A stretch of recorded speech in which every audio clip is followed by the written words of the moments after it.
Le Moyen-Âge est à la mode et j'en suis très heureux parce que je crois que cette époque a été absolument décisive. Je t'ai dit qu'elle soutenait sa thèse le 28 ? Une thèse sur quoi? Les chevaliers paysans l'ont mis au lac de Paladru. Au lac de Paladru ! Passion médiéviste, l'histoire médiévale vue par ceux qui l'étudient.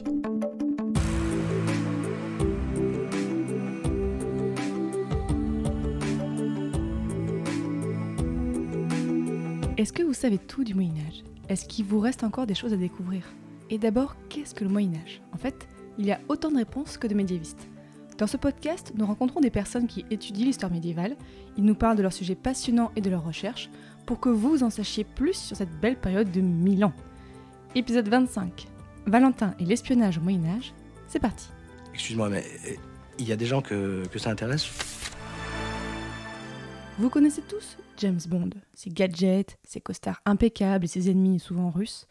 Mais est-ce que vous saviez qu'au Moyen-Âge, il y avait aussi des espions ? Bonjour Valentin Marico. Bonjour Fanny. Je te reçois aujourd'hui parce que tu as soutenu un mémoire en 2016 qui s'intitulait « S'informer et combattre le renseignement dans les 3 premières croisades ». Tu étais sous la direction de Elisabeth Crouzet-Pavant. Déjà, est-ce que tu pourrais nous dire pourquoi tu as choisi ce sujet ? Tout d'abord, en fait, la période m'intéressait énormément. Je suis sorti de licence en ayant un regard différent sur le Moyen-Âge, notamment parce que j'ai eu 2 profs excellents qui m'ont beaucoup apporté. De ce point de vue-là, je me suis dit, je veux continuer en recherche en médiéval. Donc ça, c'était le premier point. Deuxième point, c'était de travailler sur un sujet qui se rapportait au domaine militaire, parce que depuis tout petit, en fait, j'aime la guerre, en fait, c'est quelque chose qui m'intéresse énormément. Et il y a un domaine qui n'a pas été exploré, à mon sens, l'espionnage. On a l'impression que, d'ailleurs, pour beaucoup de thèmes en histoire médiévale, il y a une sorte de trou. Il y a un vide, parce qu'on considère que la modernité a apporté quelque chose de plus. Et pour ce qui concerne le renseignement et l'espionnage, c'est particulièrement le cas. On a l'impression que la modernité a tout apporté de ce point de vue-là, mais en médiéval, il n'y a rien. Du coup, c'est ça qui m'a intéressé. Alors donc, j'ai proposé le thème à Madame Crouzet-Pavant à l'époque, et elle m'a orienté pendant les 2 années sur 2 sujets différents, 2 sujets différents, 2 périodes différentes. Le premier, j'ai travaillé donc sur Philippe de Comines, qui était donc diplomate sous Louis XI et Charles VIII, seconde moitié du XVe siècle. Et donc en 2e année, donc le mémoire portait sur donc les 3 premières croisades, donc une temporalité différente, puisque là on est à l'extrême fin du XIe siècle et fin du XIIe. 2 périodes différentes et 2 approches différentes. On va déjà s'intéresser donc à la période des croisades dans ton sujet. Est-ce que tu peux nous rappeler le contexte des 3 premières croisades au Moyen-Âge ? Le contexte, en fait, il est pluriel dans un sens, puisque chaque croisade, en fait, a son propre contexte. La première croisade, c'est la route des pèlerins qui est stoppée, en fait, tout simplement, et Jérusalem dans une situation où les pèlerins ne peuvent plus venir. Ça déclenche effectivement très grand malaise au sein de la chrétienté. On a donc le pape qui fait un grand discours à ce sujet, à une période où la papauté est en froid, en fait, avec les grands monarques de l'époque, et donc ce qui fait que ce sont en fait de grands seigneurs qui vont prendre la croix et aller donc en Terre Sainte. Pour la 2e croisade, on est sur à peu près le même contexte dans la mesure où il y a toujours un problème en Orient, sauf que là c'est plus d'ordre géopolitique, c'est-à-dire que après effectivement la première croisade, l'arrière-croisade, on a des pouvoirs musulmans qui se mettent en place et qui sont beaucoup plus structurés qu'auparavant et qui sont dans une phase d'expansion et de conquête. C'est Zanki qui va reprendre Édesse en 1144, c'est Nour al-Din derrière qui va reprendre la suite. Du coup, pareil, grand témoin au sein de la chrétienté, c'est Bernard de Clairvaux, si ma mémoire est bonne, qui, pareil, fait un appel à la croisade. Et cette fois, on a 2 grands monarques qui y vont, Conrad III et Louis VII. Et donc, ils partent pour une petite période, un peu moins longue que la précédente, mais voilà, ils y vont. Et la 3e croisade, là, c'est un autre grand représentant du pouvoir musulman à l'époque, c'est Saladin, qui s'inscrit, lui, dans une logique vraiment d'expansion et justement d'affirmation du pouvoir et de l'islam en Terre Sainte. Et pareil, c'est-à-dire que les États latins on a l'impression qu'ils sont incapables de se défendre correctement, ou en tout cas qu'ils n'arrivent pas à prendre la mesure de la menace. Et pareil, donc il y a une nouvelle fois 3 grands seigneurs qui vont descendre, Frédéric Barberousse, Richard Cœur de Lion et Philippe Auguste. Je voudrais inquiéter personne, mais ça m'étonnerait qu'à moitié que les paysans préparent un sale coup. C'est possible, seulement avant de se le prendre sur la tronche, le sale coup, qu'est-ce que vous voulez qu'on fasse? On va quand même pas tout faire flamber sur une supposition. Ah, là, vous savez ce que j'en pense, hein. Oui, non mais je sais, ça va, merci. Une autre proposition? Envoyer un espion? Un espion, mon oncle? Comme c'est excitant. Bon, je vais nous épargner à tous le ridicule. Ceux qui ne sont pas volontaires lèvent la main.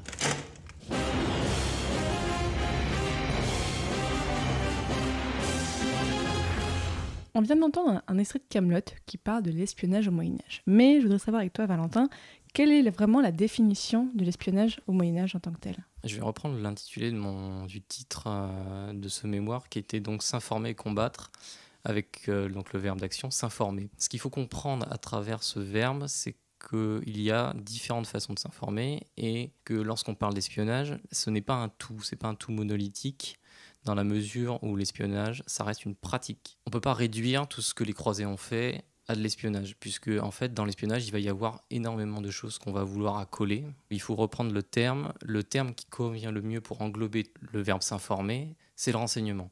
Le renseignement, alors aujourd'hui effectivement on pense tout de suite à CIA, KGB, DGSE, etc. Sauf qu'au Moyen-Âge il n'y a pas d'institution en tant que telle, ça n'existe pas. Sous Louis XI, on a quelque chose qui commence à se dessiner, notamment sous l'impulsion de ce qui se passe en Italie, mais voilà, c'est très abstrait encore, on n'y est pas du tout. Donc ce qui se passe avec le renseignement, c'est d'abord une façon de concevoir l'information. Ça, c'est un premier point. Et c'est ce qui conduit en fait beaucoup de chercheurs, alors que ce soit des gens qui travaillent sur le renseignement contemporain en tant que tel, d'un point de vue stratégique, ou des gens qui ont étudié à différentes époques le renseignement, c'est qu'il est construit autour d'un cycle de l'information ou un cycle du renseignement. Et ce cycle, en fait, il met en évidence des acteurs, des pratiques dans lesquelles on retrouve donc l'espionnage. L'espionnage, si on veut le définir de manière concrète, c'est une pratique qui tend à aller vers le secret, vers la dissimulation, vers l'invisible. Voilà. Et ça produit chez les acteurs qui pratiquent donc l'espionnage à la fois des comportements et aussi un savoir-faire. C'est un savoir-faire puisqu'il faut être rusé, il ne faut pas se faire voir, il faut se dissimuler. L'espionnage, c'est essentiellement ça. Après, ce qui n'empêche pas, lorsqu'on parle de renseignement, c'est-à-dire d'une information qui va être prise en tant que telle, c'est-à-dire brute. Pour les croisades, c'est simple. On a une rumeur dans l'air qui consiste à dire une armée ennemie va arriver. Ok, alors qu'est-ce qu'on fait ? Donc la plupart du temps, on envoie des observateurs, des éclaireurs en avant des troupes pour ouvrir la route. Tout simplement dire qu'est-ce qu'il y a. Ça, c'est le premier point. Donc on se pose une question légitime, puisque d'un point de vue stratégique, il faut qu'on sache qui est l'ennemi et qu'est-ce qu'il va faire contre nous. Donc ça, c'est le premier point. Donc en réponse à ça, on va chercher de l'info. On va chercher de l'info en allant dépêcher donc des éclaireurs, des observateurs. Ces derniers vont observer, écouter, pourquoi pas. S'il y a des choses dans une ville, par exemple, on va écouter, on va prélever de l'information. Et ensuite, on va rapporter cette information à une autorité. Cette autorité, c'est la plupart du temps, c'est celle qui s'est posé la question. Alors dans le cadre des croisades, c'est pas compliqué, c'est nos barons pour la première croisade, c'est nos rois respectifs pour les deuxième et troisième croisades. Et à chaque fois, on a le sentiment qu'il y a une ligne directe entre les observateurs, en tout cas les petites mains du renseignement, et les autorités constituées. Une fois qu'on a le renseignement, qu'est-ce qu'on fait ? On vérifie, pourquoi pas effectivement en ayant plusieurs types d'informations pour essayer de voir ce qui va pas, ce qui est vrai, ce qui est vraisemblable.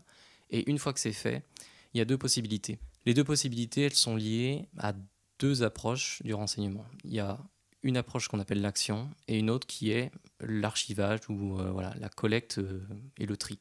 Ce tri et cet archivage, il n'est pas vraiment présent au Moyen-Âge. C'est-à-dire que comme on n'a pas d'institution, on n'a pas cette dimension justement d'archivage de l'information comme on peut l'avoir aujourd'hui dans nos sociétés contemporaines. Sauf peut-être pour les cités italiennes, on a remarqué que dès le XIVe siècle, on avait déjà ce genre de procédé. Mais pour les 3 premières croisades, ce n'est pas le cas. Ce qu'il faut, c'est avoir un renseignement qui soit efficace, donc précis, et rapide d'utilisation. Parce qu'on est dans une phase donc, de conquête ou de défense d'un point de vue militaire, et donc on a besoin de l'information tout de suite pour agir. Et l'action, donc c'est le moyen privilégié pour faire de ce renseignement quelque chose d'utile pour les croisés. Voilà. Et au niveau conceptuel, est-ce qu'on avait déjà conscience de faire tout ça au Moyen-Âge ? Est-ce que en fait, dans les mots, on en parlait déjà comme ça, ou en fait c'était juste une pratique habituelle et on le conceptualisait pas forcément ? D'un point de vue lexical, donc il y a un grand foisonnement de vocabulaire. Il ne faut pas réduire donc l'espionnage au mot espion. Donc comme je l'ai dit précédemment, il y a différents types de pratiques, donc différents types d'acteurs qui sont mobilisés et donc différents types d'informations qu'on peut avoir à traiter. Et ce qui est très intéressant, donc, c'est qu'il y a un foisonnement lexical. Par contre, effectivement, on a l'impression d'une sorte de mélange. Donc on n'arrive pas forcément à distinguer, en tout cas les auteurs ne distinguent pas forcément ce qui relève de l'information brute, qui n'a pas été traitée, qui arrive comme ça, et le renseignement qui est passé par plusieurs étapes de vérification et qui aboutit ensuite à ce que je disais précédemment, à l'action. Donc pour donner un exemple concret, on va avoir, si on parle des acteurs, le nuncius, donc le messager, qui peut très bien aussi être le message en tant que tel, donc l'information. Et donc on a toute une série justement de mots, mais dont la signification est très abstraite, on va dire.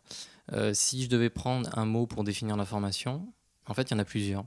C'est-à-dire qu'on va avoir le terme fama qui va renvoyer donc à la rumeur, à l'information qui n'est pas claire, un bruit de couloir, un oui-dire, voilà.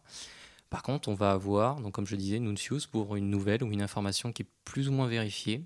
Pour quelque chose qui va être de l'ordre des acteurs en tant que tels, l'espion, eh bien, il y a différentes façons de le définir. Je pense à l'espie, par exemple, qui est le terme qui revient le plus. On a le terme aussi délator, mais qui renvoie lui aussi parfois à d'autres mots, l'information qui peut être donnée comme ça. Et si on veut maintenant brosser vraiment le cadre très général de tous les acteurs, on va avoir donc les observateurs, les messagers ou les ambassadeurs qui transmettent de l'information, donc ce qu'on appelle les legatus. On va avoir les interprètes, les latimiers. C'est vraiment toute une myriade de mots pour caractériser l'information, mais aussi pour caractériser ceux qui la transmettent et ceux qui la produisent. Là, depuis tout à l'heure, tu parles du point de vue donc des croisés, des Occidentaux. Est-ce qu'on a eu des exemples d'espions qui venaient de l'Orient ? Ah oui, clairement, parce qu'on a... la deuxième croisade, en fait, c'est exactement l'inverse de ce qui s'est passé de la première, d'une certaine façon. Les premiers croisés vont en Orient, ils ne connaissent pas l'Orient, et donc, qu'est-ce qu'ils font ? Ils vont s'appuyer sur les Byzantins, qui vont donc leur fournir un point de passage pour rentrer en Asie mineure, et également leur ouvrir les routes et leur donner des informations justement sur comment est fait l'Asie mineure, puisqu'ils ne connaissent pas. Les Arméniens vont leur fournir aussi des aides, donc tout ce petit monde-là va participer aussi de la connaissance du territoire de Terre Sainte, et donc d'une certaine façon de la réussite de l'expédition. Alors que la deuxième croisade, c'est tout l'inverse. On a l'impression, pour prendre une sorte d'image, de métaphore contemporaine, c'est un peu comme aujourd'hui, c'est très difficile de retourner sur la Lune. Pourquoi ? Parce qu'on n'a pas eu le savoir-faire. Entre les premières missions Apollo et aujourd'hui, ce qu'on est en train de faire, le savoir-faire était perdu. Si on s'y met correctement, on va y arriver. D'ailleurs, il y a des programmes en cours de ce point de vue-là. Mais voilà, ça demande du temps. Et ce qui s'est passé pour la deuxième croisade, c'est exactement la même chose. C'est-à-dire que 40 ans ont passé et on a encore des contacts politiques et diplomatiques avec l'Empire byzantin, qui sont d'ailleurs très mauvais à cette époque-là. Mais une fois qu'on rentre sur le territoire, c'est une catastrophe. En fait, il y a un retournement complet. Ce sont beaucoup plus les musulmans qui sont à la pointe de ce niveau-là, parce qu'ils sont toujours dans une logique défensive et donc de préparatif. On veut savoir où est l'ennemi. On veut savoir comment il est équipé, combien ils sont, etc. Et donc, il y a un besoin d'information. Et donc, eux vont être à la pointe, alors qu'on a l'impression que nos croisés de la deuxième croisade sont complètement en difficulté. Ils pataugent un peu en Terre Sainte. Le problème est plus ou moins réglé pour la troisième croisade, même si on a, pour moi, deux excellents chefs de guerre qui étaient Richard Cœur de Lion et Saladin, qui avaient une très bonne maîtrise de ces pratiques-là. Saladin est assez impressionnant puisqu'il a des contacts un peu partout dans Terre Sainte, avec par exemple le Catholicos d'Arménie, qui va l'informer que, par exemple, Frédéric Barberousse est mort pendant sa descente en Terre Sainte, que son armée s'est délitée, donc il l'informe. Il a une source d'information de premier plan. Et qu'est-ce que fait Saladin ? Il prend l'information, puis il dit on va faire de ce qu'on appelle aujourd'hui de la désinformation, ou en tout cas de l'intoxication.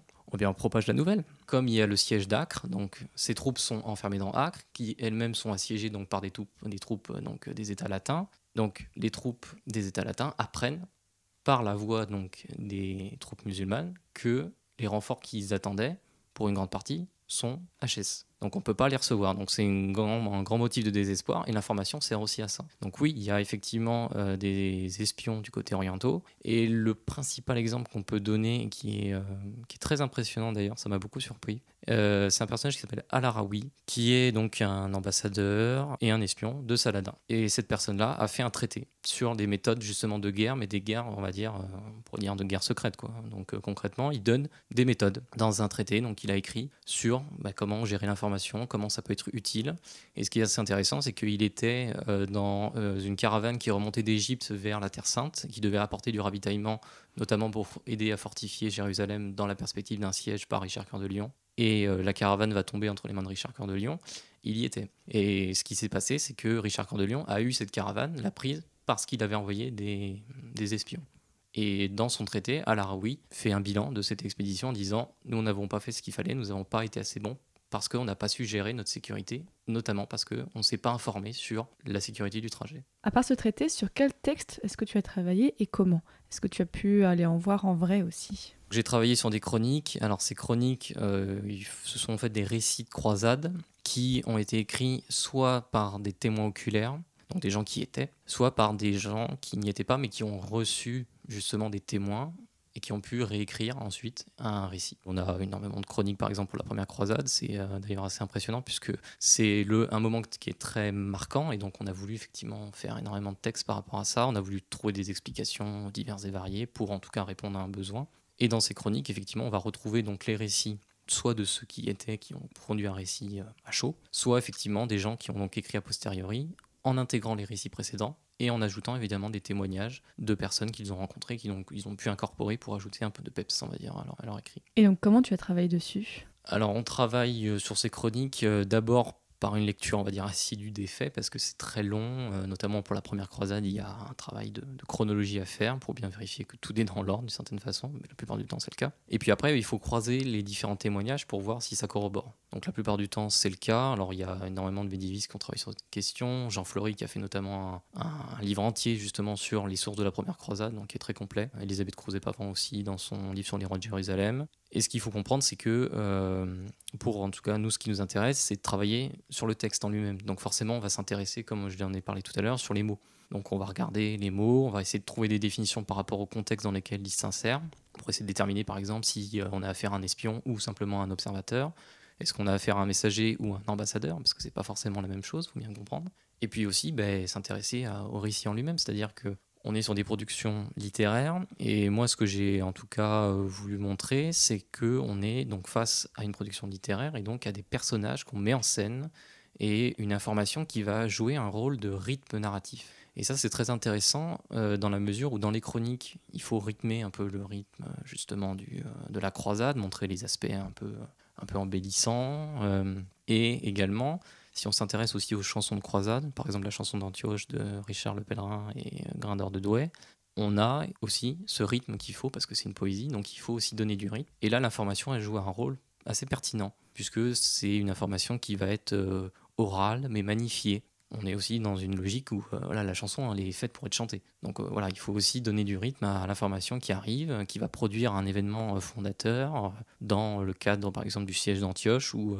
tout d'un coup on a appris que l'armée des musulmans, ou enfin comme eux ils l'appellent des Sarrasins ou des Mahométans, arrive sur Antioche, mais que vont faire les croisés? Et donc là les croisés se réunissent et proposent un plan de sortie. Donc là, il y a quand même ce cycle de l'information qui est dilué dans un rythme littéraire, mais qui est tout à fait pertinent parce qu'on peut déterminer des caractéristiques de l'information, des caractéristiques des acteurs qui sont en jeu dans ces pratiques. Est-ce que tu as pu aussi travailler sur des sources de la pratique écrite, c'est-à-dire peut-être des sources administratives? Ça, c'est beaucoup plus complexe. Ce sur quoi j'ai travaillé en annexe de ces chroniques, chansons, textes littéraires, c'est soit effectivement, par exemple, les traités de guerre, et il y a quelques sources, mais qui sont antérieures en fait à la première croisade, qui étaient des sources byzantines. Où pareil, on a des traités qui parlent justement de l'utilisation des espions, des observateurs sur les frontières. Au moment où la première croisade intervient, l'Empire byzantin est quand même très mal en point d'un point de vue de ses frontières et donc de ses possessions en Asie mineure.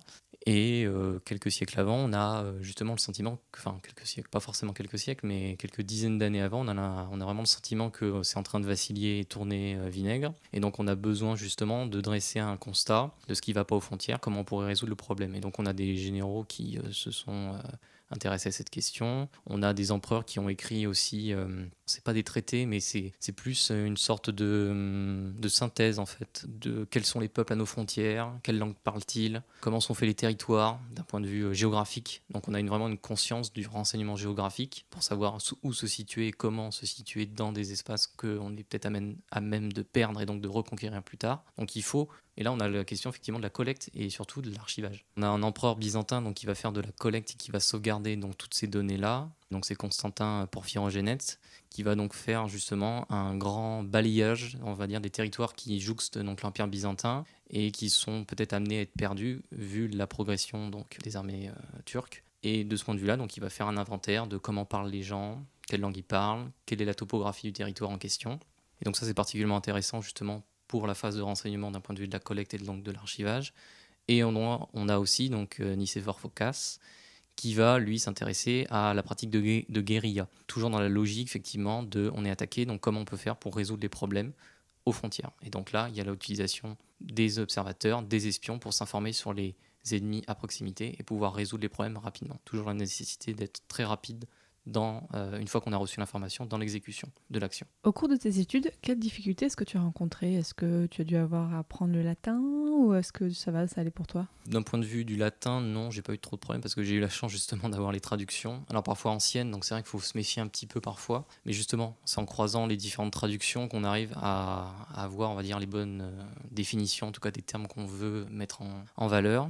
Après, le principal problème méthodologique lié donc à l'étude des sources et donc à, on va dire, l'étude en général de ce sujet, il est lié tout simplement à, en fait, qu'est-ce que c'est que l'espionnage, et donc ce sur quoi j'ai déjà parlé. Comme le disait Jean-Pierre Allem, qui a étudié donc l'espionnage, c'est que en fait cette pratique, c'est un iceberg, mais c'est un puissant fond, puisque c'est censé être secret, dissimulé.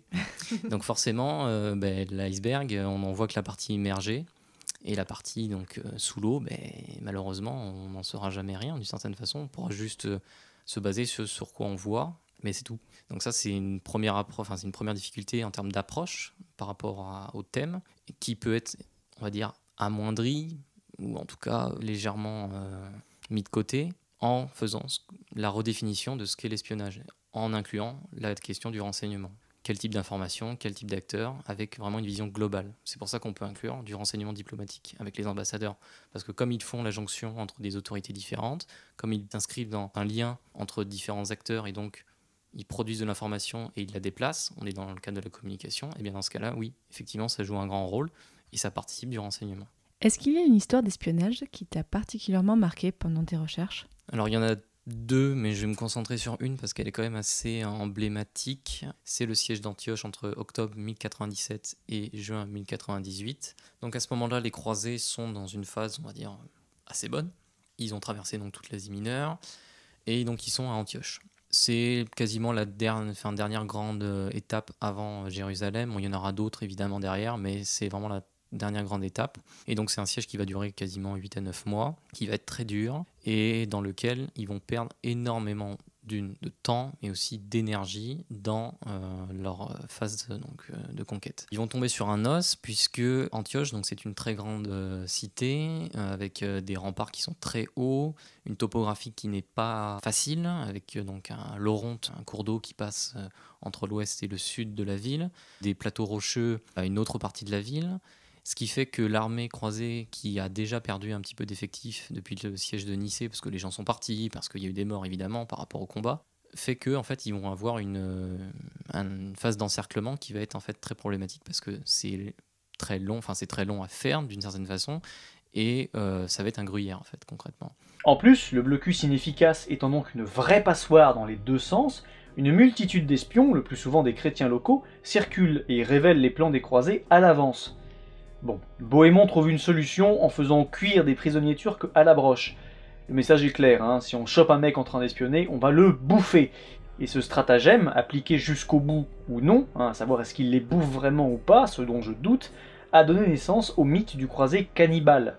Mais ces chrétiens locaux ne font pas qu'espionner. D'autres approvisionnent le camp, que ce soit gratuitement, comme les princes roupéniens, les moines de la Manus ou depuis Chypre, ou à des prix exorbitants, comme certains Syriaques et Arméniens, qui vendent aussi à la garnison de la ville. Il y a beaucoup trop d'accès et de sorties qui n'ont pas été visualisés. Et donc les assiégés vont en profiter pour sortir, pour se ravitailler, pour tendre des embuscades et des escarmouches aux croisés.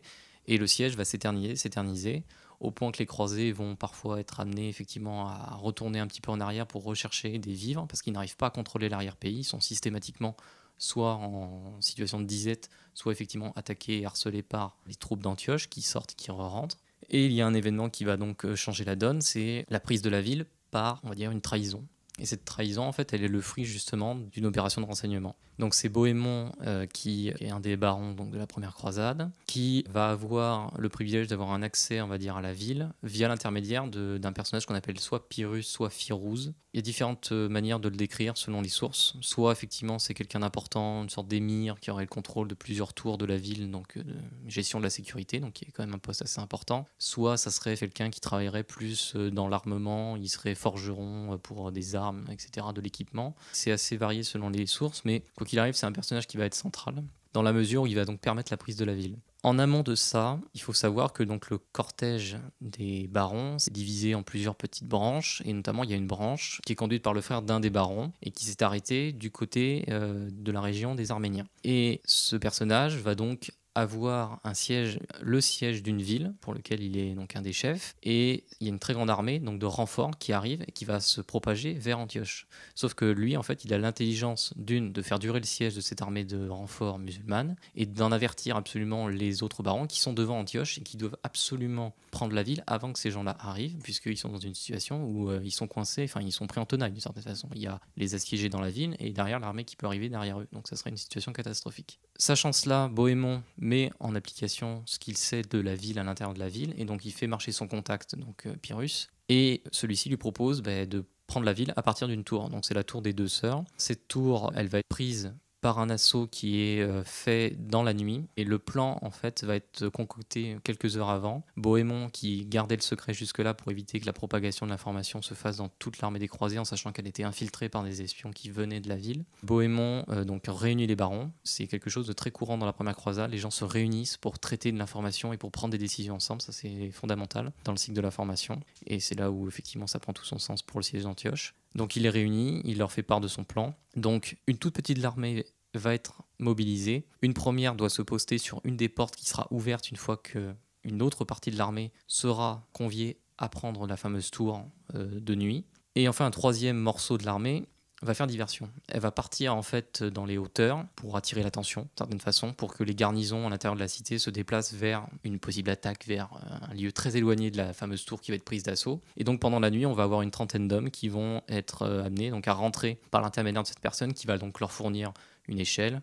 L'échelle va casser, bon, il faut toujours une sorte de drame, on va dire, pour ce genre de choses. Mais la petite poignée de personnes qui donc, va arriver donc, dans la ville va ouvrir les portes, et donc là, déferlement, donc toute l'armée va rentrer et prendre la ville. Et donc ça témoigne d'une chose, c'est que c'est secret, puisque personne ne le sait, sauf deux protagonistes jusqu'au moment où on relève le plan et que le plan est mis à exécution. Le deuxième point, c'est Yuval Harari, qui aujourd'hui est connu pour d'autres livres, d'autres productions, qui avait écrit un livre, en fait, si on devait traduire, ce serait Les opérations spéciales de la chevalerie. Donc c'est assez ambitieux, pas très juste à mon sens. Mais pas très scientifique. Si, c'est scientifique, mais disons que c'est un peu exagéré. C'est-à-dire que je pense pas que les Navy Seals soient très assimilables à des chevaliers qui montent une échelle sur une tour d'un rempart de 12 mètres. C'est pas vraiment la même chose, c'est pas vraiment le même métier, je crois. Par contre, effectivement, il dresse des caractéristiques qui peuvent faire penser à ça. Ça, par contre, les caractéristiques d'une opération spéciale, c'est un petit groupe, une opération qui est secrète, tenue secrète, et surtout qui a une temporalité très courte, ce qui est le cas, puisque ça dure quelques heures, en final, comparé à un siège qui dure entre 8 et 9 mois, et surtout ça a un impact terrible sur les événements. C'est un des points fondamentaux de l'opération spéciale. On pourrait prendre des opérations spéciales contemporaines pour comparer, c'est tout à fait ça, c'est-à-dire que pour Antioche, on passe d'une situation qui est un statu quo pendant 8 à 9 mois avec une situation qui va possiblement empirer si jamais on ne fait pas quelque chose avec l'arrivée de l'armée de secours, à une situation donc, qui s'améliore et qui passe, pour le coup, du bon côté de la rambarde, puisque les croisés prennent la ville et peuvent se défendre, en tout cas se préparer à la défense de la ville qu'ils ont prise face à l'armée de renfort. Depuis que tu as rendu ton mémoire, qu'est-ce que tu fais, Valentin ? Depuis ce temps-là, donc, j'ai préparé les concours de l'enseignement, et donc j'ai passé le CAPES à l'irrigation, et donc j'ai été reçu au CAPES. Bravo. Merci. Et aujourd'hui, donc, j'enseigne dans Seine-et-Marne, en 77, sur des classes de 6e et 4e, donc en histoire-géographie. Et ça te manque pas trop la recherche ? Disons que c'est pas le même métier. En tout cas, c'est pas la même façon d'aborder les choses, puisque la recherche, on peut prendre le temps, on peut aller vers l'exhaustivité, ce qu'on ne fait pas dans l'enseignement parce qu'on a un public qui est très différent. Et un petit peu quand même. C'est des ados qui ont entre 11 et 15 ans, si on prend les 3e. Et donc forcément, on ne peut pas tendre vers l'exhaustivité. On est obligé évidemment de réduire les contenus, en tout cas de participer d'une certaine façon à ce que quand même ils aient des informations, du savoir. Mais c'est pas la même chose, c'est-à-dire que l'espionnage, c'est très lointain. Si on veut faire comprendre quelque chose sur le Moyen-Âge, je pense pas que ça soit une entrée. Ça peut être une entrée, pourquoi pas, mais c'est une petite entrée. Voilà.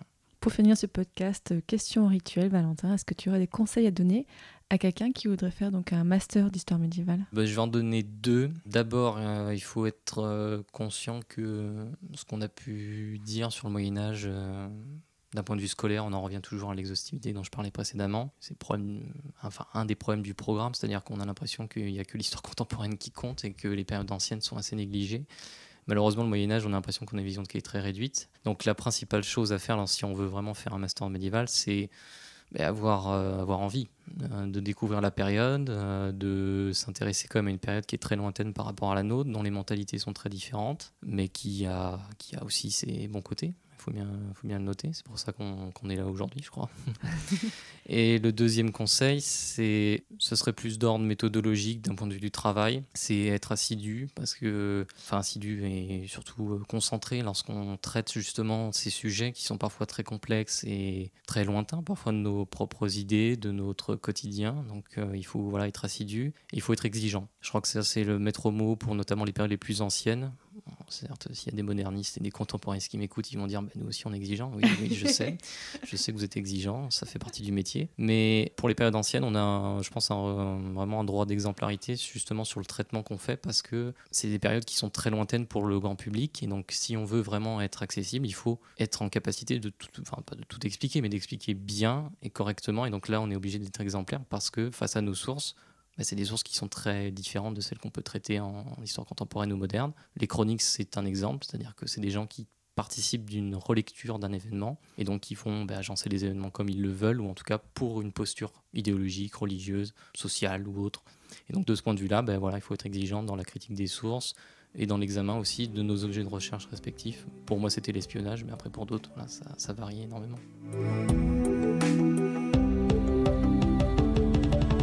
Merci beaucoup Valentin Baricot, grâce à toi les auditeurs en sauront beaucoup plus sur l'espionnage au Moyen-Âge. Merci de votre écoute. Si le sujet vous a intéressé, retrouvez plus d'informations sur notre site passionmédiéviste.fr, et c'est sur ce site que vous pourrez mieux découvrir tous les autres épisodes, les hors-séries, les formats rencontres, ainsi que le nouveau podcast Passion moderniste qui porte donc sur l'histoire moderne. Pour soutenir ce podcast, vous pouvez contribuer à notre Tipeee, notre financement participatif, pour un don ponctuel ou mensuel.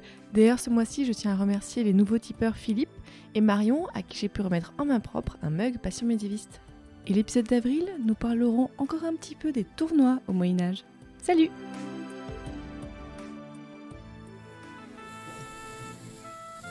Allô Jerry, il y a un ennui majeur, on sait pas du tout où on est. Accordez-moi une petite seconde, je vais vous dire ça tout de suite. Je vous ai localisé par satellite. Bon, les données sont confondantes. Elle vous situe quelque part en Angleterre et seule la date est précise. Vous êtes en 1136. Quoi? J'aurais dû m'en douter.